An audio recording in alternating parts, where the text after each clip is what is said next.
আসসালামু আলাইকুম। আজ আমরা কথা বলবো খেজুরের বীজ বা খেজুরের দানা। সাধারণত সরাসরি খাওয়া হয় না, তবে এটি পাউডার বা নির্যাস হিসেবে ব্যবহৃত হয়।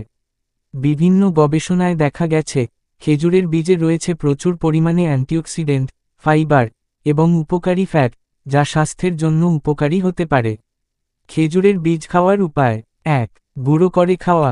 খেজুরের বীজ রোস্ট করে গুঁড়ো বানিয়ে স্মুদি, চা বা কফির সাথে মিশিয়ে খাওয়া যায়। ২. খেজুরের বীজের তেল। এটির নির্যাস তেল হিসেবে ব্যবহার করা হয়, যা ত্বক এবং চুলের যত্নে উপকারী। ৩.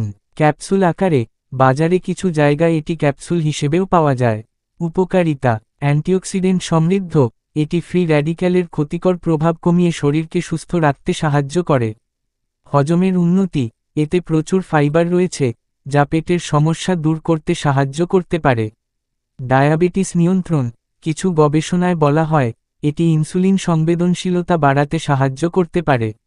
কোলেস্টেরল কমাতে সাহায্য করে। এটি খারাপ কোলেস্টেরল এলডিএল কমাতে সহায়ক হতে পারে। ত্বক ও চুলের যত্নে: খেজুরের বীজের তেল ত্বকের আর্দ্রতা ধরে রাখতে এবং চুলকে মজবুত করতে সাহায্য করে। এনার্জি বুস্টার: এতে প্রাকৃতিক কার্বোহাইড্রেট ও প্রোটিন থাকে, যা শক্তি যোগায়। কিছু সতর্ক: অতিরিক্ত পরিমাণে খাওয়া হলে এটি পেটের সমস্যা সৃষ্টি করতে পারে। যদি কোনো অ্যালার্জি থাকে, তবে আগে অল্প পরিমাণে গ্রহণ করে পরীক্ষা করা উচিত। আপনি যদি খেজুরের বীজ ব্যবহার করতে চান, তবে এটি পাউডার বা তেল হিসেবে খাওয়ার চেষ্টা করতে পারেন। আমাদের সাথেই থাকুন। দেখা হবে পরবর্তী ভিডিও। আসসালামু আলাইকুম ওয়া রাহমাতুল্লাহ।